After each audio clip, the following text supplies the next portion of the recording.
Now, common factors lead to discontinuation. Side effects, obviously, okay, but guess what? That's not the main reason. I mean, that is one of them, and we'll talk about this, but there's a whole host of other issues. And you better believe it, the vast majority of these are never addressed in a primary care medical setting. Okay, first is money. There simply are people that can't afford certain kinds of medications, even generic medications. Inconvenience. Transportation. There's some people, especially lower socioeconomic status, they don't have a car. They have to ride the bus, or they have to walk in the rain, or something like that. That can be a significant issue. Another form of inconvenience has to do with multiple dosing. People frequently forget to take, 1 out of the 3 doses of medication each day. I mean, probably everybody listening to this program has taken an antibiotic or something, and now and then forgot to take the noontime dose or something like that. It's even worse when we have mood disorders for reasons we'll talk about in a minute. Complex dosing schedules. This is really a critical issue when a person's taking a bunch of drugs. This is probably seen most frequently in bipolar disorder. And childproof caps. And I'm not kidding about this. People that have depression have very low frustration tolerance. They're feeling horrible about everything. They try to get the top off the bottle, and they can't do it. And damn it, they just throw it away. And that's it. They stop therapy because of something like that. And this, I don't mean at all to be critical or judgmental towards them. This is not shame on you for this. This is depression, okay? And something like that actually can make a difference, okay? Cognitive factors, forgetting to take it, and normal forgetfulness that all of us have from time to time. Obviously, if you have some people that have early Alzheimer's disease or other kinds of dementia, but depression commonly presents with memory problems, as we know. Confusing or complex directions about how to take the medications, like with food. You take this with food and this without food and that sort of thing. Feeling overwhelmed by too much information that's given by the doctor. Everybody, the prescribers feel compelled to share, be very honest with people and share information about side effects and so forth, but sometimes it's just too much to take in. And for depressed people in particular, I would be willing to bet you 95% of them have forgotten 95% of what they were told during the session because, number one, they're depressed and they have memory problems, but number two, when people go in to see a primary care doctor, they're nervous. They may feel some embarrassment about this. They don't remember. Psychological dynamics. Let me mention several here, and these are a big deal. Psychotherapists absolutely need to be involved in addressing. First is consciously or unconsciously wanting to antagonize the prescriber or render them impotent. This has been referred to in the psychodynamic literature as negative therapeutic reaction. It's almost never conscious. But this oftentimes occurs in people who've been very, very severely traumatized from their kids, and there's this unconscious need to seek out help, but then render the therapist or the physician powerless by saying this medicine doesn't work, that medicine doesn't work. And if this issue is not brought to the surface and addressed in psychotherapy, it's always going to be a stopper. Secondary gain, this big issue for some people.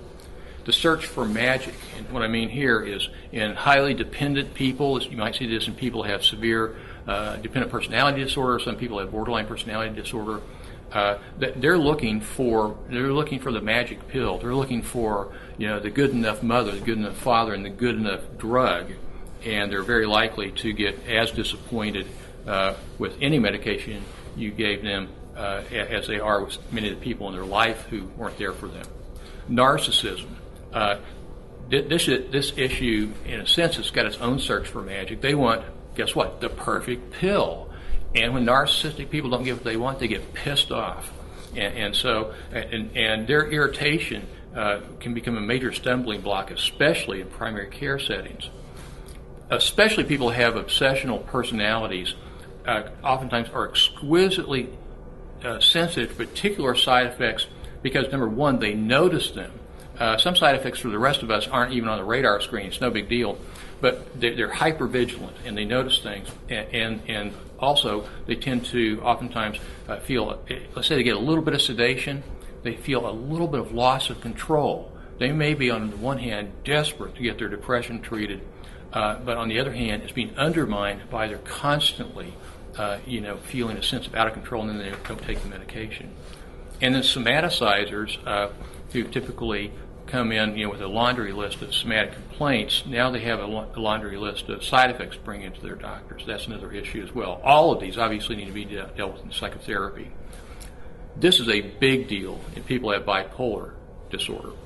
These are people oftentimes emotionally healthy up until a point in time where they get, the legs kicked out from under them with a huge first manic episode or what have you. And we all know that the vast majority, maybe up to 90% of bipolar patients, within a few months after they've recovered from their first episode, stop their medicine. They do it for two reasons. One is the side effects obviously are very significant, but the second thing is that people, maybe they were wrong. Maybe I don't have this disorder. And then we go for a number of months and feel like, see, I'm right, I don't have it. And then, guess what? Back in the hospital again. Unexpressed fears. This is very significant, okay? I want to mention to you one patient that came to me in particular, and she'd been in therapy with a psychiatrist friend of mine for it's 1 or 2 years, I don't remember exactly, but she'd taken a number of different medicines. Well, presumably she'd taken a number of medicines. This woman had really severe panic disorder and a lot of anticipatory anxiety between panic attacks. And she came in, she didn't mention this to me until about maybe 3 weeks into therapy, and she looked kind of, ashamed. She wasn't making eye contact, but she said, John, I got to tell you something. The drugs that Dr. So-and-so gave me, I never took any of them. I took the first pill he gave me, but it made me really nervous. And I just was too scared. And I said, well, did you mention any of this to the doctor? Well, no. And she was compliant, was afraid that the doctor, who seemed like a nice guy, might get angry or frustrated or impatient with her or something like that. I mean, that's a profound example, okay? But her fear there was the medication of leaving her feeling more anxious or out of control. A lot of people have heard about the possibility of increased suicidality with antidepressant medications, also possible addictions. Now, this is important here, okay? Some people actually come right out and express their feelings. But many people don't, and that's about being compliant, being intimidated by the doctor and so forth. So this says there are some common misperceptions that many people will understandably be worried about. And what's going on here is the prescriber, rather than waiting to hear about this, is saying, hey, look, I've seen all those ads on TV too for antidepressants. They say it increases suicidality in kids and young people. And what have you heard about that? So actively inquiring about that. And especially parents who have teenagers or even younger children who are being treated, for instance, with stimulants for ADHD. They are worried about addiction issues. Now, one of the most important things I want to say in this whole talk is what I'm going to say right now. Giving information a lot of times does not really do the trick. When people have worries about possible suicide in themselves or their kid or addiction, things like this, they're worried silly. I mean, it's a big deal for them. And so to say, well, the data shows such and such, substance abuse rates actually in ADHD kids or treated stimulants are lower than you get in ADHD kids that don't take stimulants. Okay, that may go in one ear and out the other. These people are afraid. And we need to sit down with them and in not a rushed way and have the prescriber say, you know what, a lot of people have fears about taking drugs. And my guess is you do too. When I take medicines, I worry about some of the side effects and that sort of thing. We really need to talk about this. And if it's a fear about possible addiction, there's a time and place to say, well, let me show you a little bit of the research on this. But they need to feel heard or it just isn't going to work. And also, the fact that they need to be heard is just about us being decent to another human being. They have a right to talk about the stuff they're scared about. Stigma continues to be a big deal, okay? And the personal meaning of taking the drug. And again, this is a very big issue. The question is, what does taking this drug say about me? And this may be something they're worried about, what other people are going to think, but also just their own personal feelings and worries about this. And I give lots and lots of talks. And people come up, after the talk and ask questions, and I hear this again and again and again. I'm bipolar. or I know people say, well, I'm diabetic. And I think maybe it's just the semantics here, but I don't think so. They're identifying with the illness. And what I tell people, I say, it's my own opinion, you can take it or leave it, but I don't think you are bipolar. I think that you have bipolar illness. And that can mean a big deal. People feel oftentimes defective.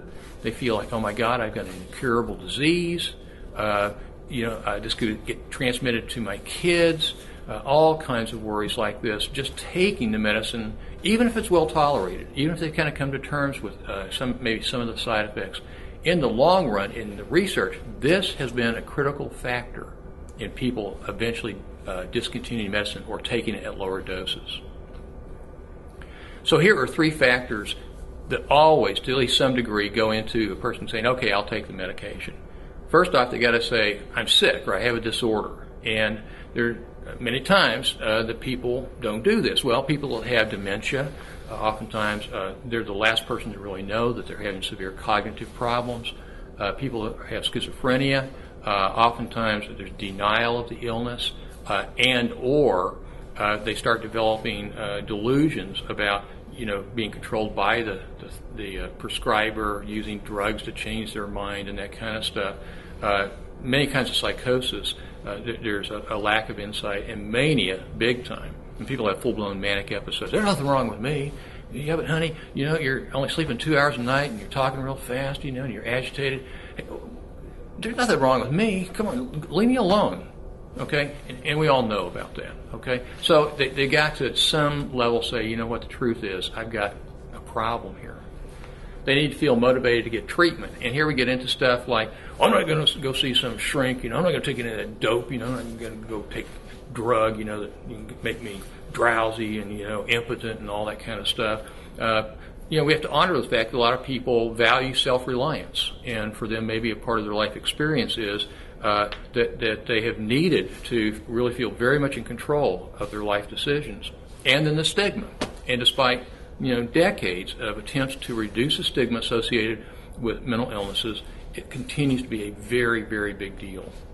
And finally, and again, maybe this is like stating the obvious, but it's weighing the pros and cons. And this is the efficacy versus the side effects, typically, is what that is all about.